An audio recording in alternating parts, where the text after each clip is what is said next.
Hi students, welcome to lesson 3. In this lesson, let us study two important concepts. One is multiplication theorem on probability and then independent events. Of course, about independent events, this is a very big unit. In exercise, there are a lot of questions based on independent events only. And there are one or two properties of independent events which are very much useful in solving the problems. So let us study them in two separate lessons.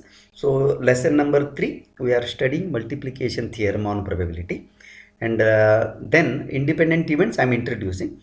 Then in the next lesson we are continuing with independent events. Let us begin. So multiplication theorem on probability.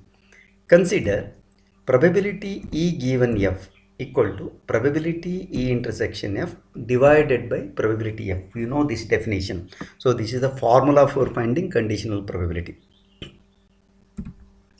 Therefore, probability E intersection F will be equal to probability F into probability E given F. So by cross multiplication. Now, suppose you take another way, probability F given E, then also probability E intersection F divided by probability E, or we can write probability E intersection F will be equal to probability E into probability E given F given E. F given. So this is the second one. Now, this is known as product theorem on probability. That is, now what happens is probability F in the left side into probability E given F, product of these two will be equal to probability E intersection F, or probability E into probability F given E.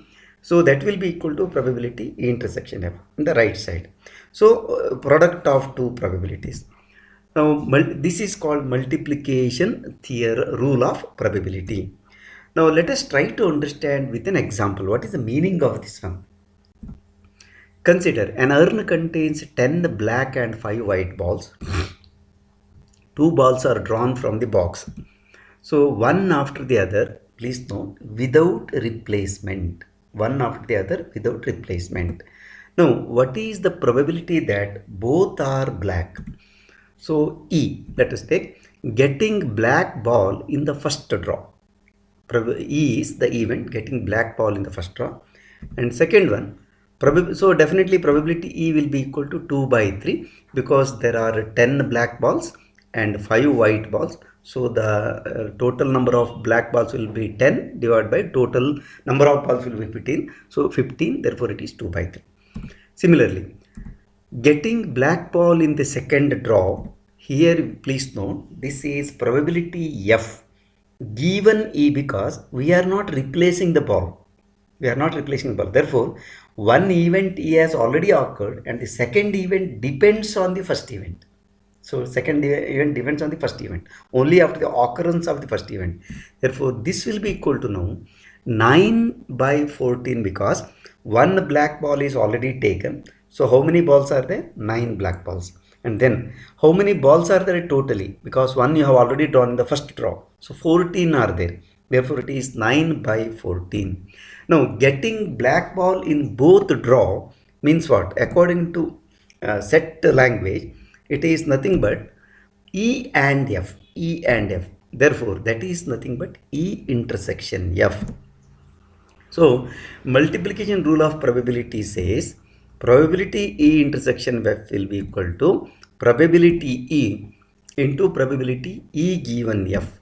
So, that will be equal to, so 2 by 3 into 9 by 9 by 14. So that will be equal to 3 by 7. So that will be equal to 3 by 7. So this is the probability of getting black ball in both draws. So that is 3 by 7. This is how we can understand and apply the multiplication rule of probability in solving the problems. Generalization of the multiplication theorem for more than two events also possible. For example, suppose E, F and G are three events. Then probability E and F and G will be equal to probability E. then into probability f, the f is the second event, given e, that means e is already happened, then probability g given e and f. So this is the rule. So ef here means e and f, e and f, that is the understanding. So example, say an urn contains 10 black balls and 5 white balls. Same example I have taken. 3 balls are drawn from the box without replacement, one after the other without replacement. Then what is the probability that all are black? That means getting black ball in the first draw, getting black ball in the second, getting black ball in the third. So this is the thing required. Now let us define like this. E, getting black ball in the first draw, then probability E will be equal to 2 by 3. We have seen this already. Then F, getting black ball in the second draw, and what is this? Probability F given E, and that will be equal to 9 by 14. I explained this one already. So one ball is drawn already from the box, therefore 9 black balls are remaining. Total balls will be 14. Now similarly, G is what? Getting black ball in the third draw. Then this is now probability G given E and F. So in the first draw also black ball is taken, second draw also black ball is taken. So now this will be equal to 8 by 13, because in the first two draws 2 black balls are taken, so 8 balls are remaining, and number of total balls will be 13, so it is 8 by 13. Therefore getting black ball in all the draws means it is probability of E intersection F intersection G. Therefore by multiplication rule, probability E intersection F intersection G will be equal to probability E into probability F given E into probability G given EF. So that will be equal to 2 by 3 into 9 by 14 into 8 by 13. So you can simplify this, it is 24 by 91. So this is how we can generalize. Even you can extend this further. For example, 4 events you can take, E, F, G and H. Still the problem will be same. Now example, 3 cards are drawn successively from a pack of well shuffled cards. What is the probability that the first 2 cards are kings and the third one is ace? So E be the event of drawing the king in the first draw. So that is the first thing. Let F be the event of drawing the king in the second draw, and G be the event of drawing an ace in the third draw. Now we have to find like this.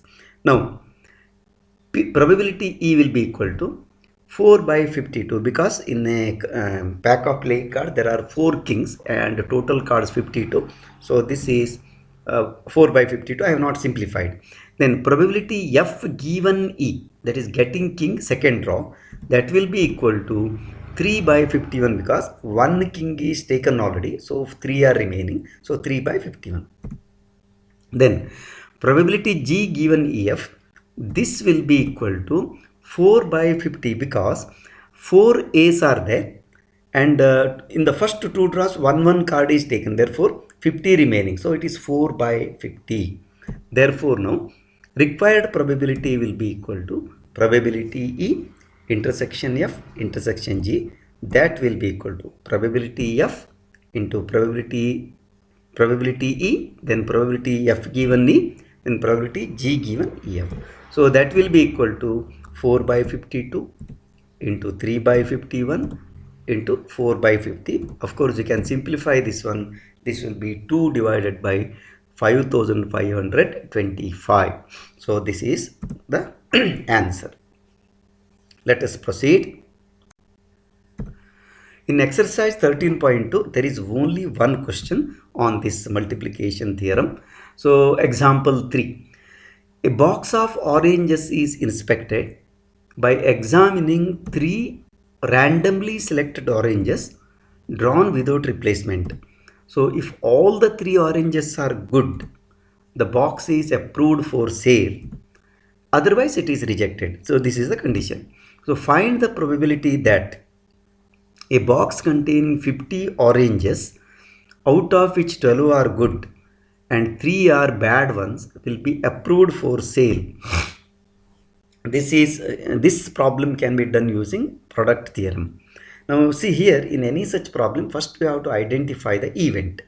So number of good oranges in the problem, it is 12, and number of bad ones, oranges will be equal to 3. So total orange will be 15. This is one thing we have to note. Now let E be the event of drawing a good orange in the first draw, because the box will be selected or approved for sale only if you select good orange in the first draw, good orange in the second draw, and good orange in the third draw. Therefore, let me take E as the event of drawing a good orange in the first draw, and let F be the event of drawing good orange in the second draw, and let G be the event of drawing good orange in the third draw.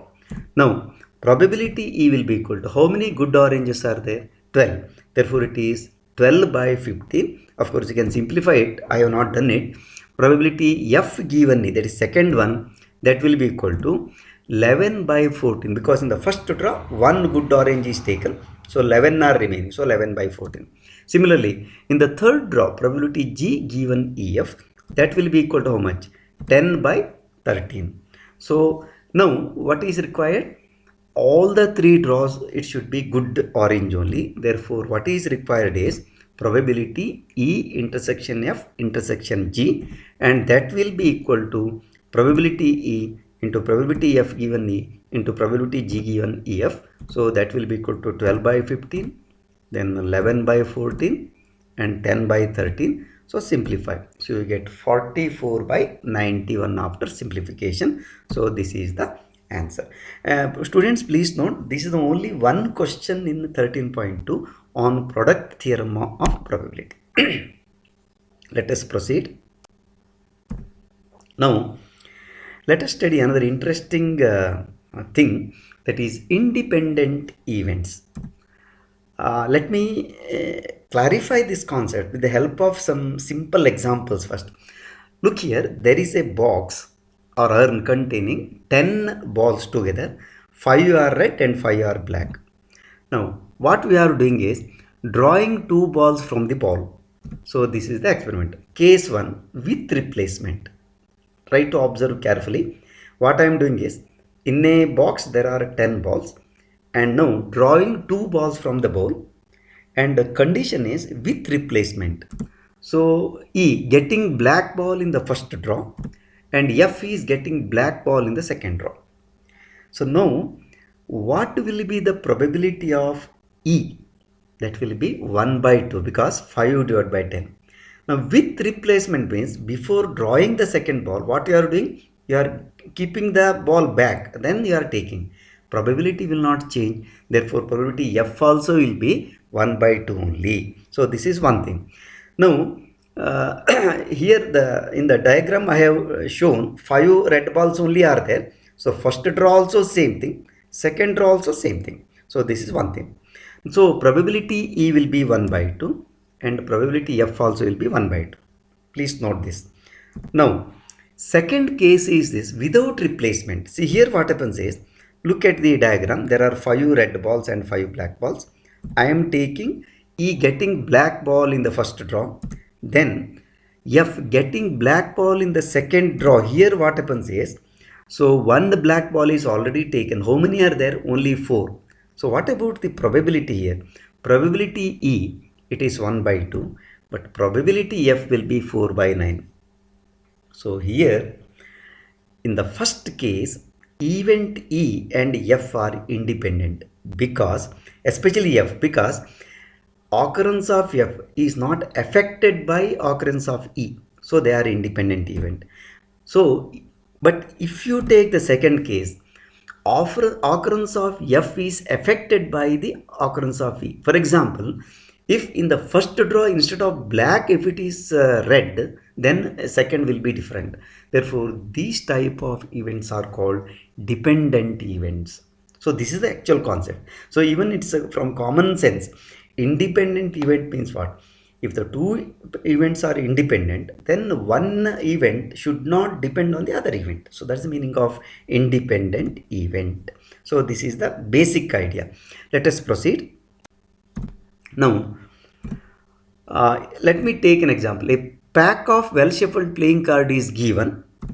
a card is drawn, E card drawn is spade, and F card drawn is an ace, then probability E, very simple. So what is probability E? So card drawn is spade, there are 13 spade cards divided by 52, then that is equal to 1 by 4. Now probability F, so this will be equal to 4 by 52 because there are 4 ace cards, therefore 4 by 52. So this also, if you want, you can simplify, it is 1 by 13. Now the question is this actually, what about E and F, are they independent or not? This is what we have to discuss actually. Now let us take this one, E intersection F. So E intersection F means what? Getting ace of spade, that means it should be ace also and it should be spade also. So how many such things are there? So there is only one, therefore probability intersection will be 1 by 52 because there is only one ace in the spade variety, so it is 1 by 52. Now let us take like this, probability E given F equal to probability E intersection F divided by probability F. Definition, conditional probability. So simplify, 1 by 52 divided by 4 by 52, you get 1 by 4, and then this will be equal to probability E only, you can see in the given thing. So here closely observe, probability E given F is same as probability, that means condition F has not altered the probability of E, and thus we can say probability E given F equal to probability E. If this is the case, then we say that E and F are independent. So E and F are independent means probability E given F, whether you put the condition, additional condition F or not, probability of E is same. So this is the meaning. So we can say this way, two events E and F are independent events if probability of occurrence of F is not affected by the probability of the occurrence of E. Similarly, probability of occurrence of E is not affected by the probability of occurrence of F. So both. So this is the meaning. So probability E given F will be equal to probability E. So this is the actually definition of independent event. Similarly, probability F given E, that also must be equal to probability F. If that is the case, then they are independent. Let us proceed. Now the question is, of course we have understood what is the meaning of independent. How to decide? Is there any formula to decide independent event? Say given any two events E and F, when they are independent, when they are not independent, how to decide? Let us see. So E and F are independent events implies probability E given F must be equal to probability E. So this is what we have seen in the previous one. Now what is probability E given F? That is equal to probability E intersection F divided by probability F. Therefore let us use this condition. So this will be equal to probability E given intersection F by probability F. This will be equal to probability E. Therefore probability E intersection F will be equal to probability E into probability F. So this is the condition actually. Therefore the condition for independent event is very simple now. You need not worry, just calculate this. Probability E intersection F you calculate, probability E you calculate, probability F calculate, take the product. If both are equal, that is probability of E intersection F equal to product of probability E into probability F, they are definitely independent, otherwise they are not independent. So this is a very simple test of checking whether the two given events are independent or not. So let us proceed. Let us take example. A die is thrown. If E is event, the number appearing is multiple of 3, and F be the event, the number appearing is even, then find whether E and F are independent. You need not worry here. First find probability E, find probability F, then find probability intersection F. Take the product of probability E and probability F, see whether they are equal to probability intersection F. So that is the test.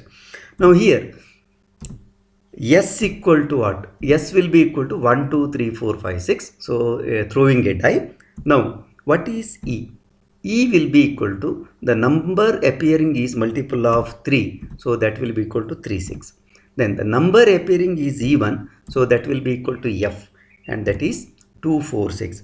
Now what is E intersection F? Very simple. It is 6. Now find probability E. That will be equal to 2 by 6. So you can simplify 1 by 3.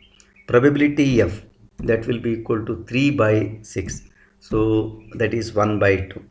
Probability E intersection F, that will be equal to 1 by 6. Now probability E into probability F will be equal to 1 by 3 into 1 by 2, and that will be equal to 1 by 6, but that is equal to probability intersection F. So what is your conclusion? This implies probability E into probability F equal to probability E intersection F. Therefore E and F are independent. So it's a very simple way of testing. Let us take one more example. Illustration 2. 3 coins are tossed simultaneously. Consider the events. E is at least 2 heads, and event F is at most 2 heads. Find whether E and F are independent. So here, what is S? 3 coins are tossed. So the sample space will be TTT, then TTH, THT, HTT, HHT, HTH, THH and HH. Totally 8 events are there. Now E will be equal to what? So it is E is at least 2 heads. That means HHT, HTH, THH and HHH. At least 2 means 2 or 3. Now E at least 2 heads. Now similarly F, what is F? It is TTT, at most 2 heads. That means no head, 1 head, 2 head. So TTT, TTH, THT, HTT, HHT, HTH, THH. So this is at most 2 head. See, you should be very careful in listing the events, elements actually, outcome. Now E intersection F, you can see it is HHT, HTH and THH. So now what is probability E? It is 4 by 8 because E contains 4 elements. So this is 1 by 2. And what is probability F? So this is 7 by 8. Then what is probability E intersection F? So this is 3 by 8. So definitely probability E into probability F, this will be equal to 1 by 2 into 7 by 8 and 7 by 16. This is not equal to probability E intersection F because it is 3 by 8. So this implies probability E into probability F is not equal to probability E intersection F. So this implies E and F are not independent. By now you must be clear. See, it is very simple. You need not worry. Just by looking at the event E and F, you need not worry. First find what is E, what is F. Find the probability. Also find E intersection F. Find the probability. If the product of probability E and probability F, that is equal to probability of E intersection F, independent, otherwise not independent. So this is very simple. Thank you for watching this video. Hope I made it clear these two concepts in this lesson. One is product theorem. Of course, in the text exercise, there is only one example on product theorem. Then independent event, of course, there are many examples and a few important properties you have to study. So let us study them in the next lesson, that is lesson 4. Please subscribe if you have not yet subscribed and share with your friends so that you are encouraging me to go in a better way. So let us meet in the next class with examples on independent events. But before that, we have to study a few properties also. Let us do that. Until then, bye. Take care.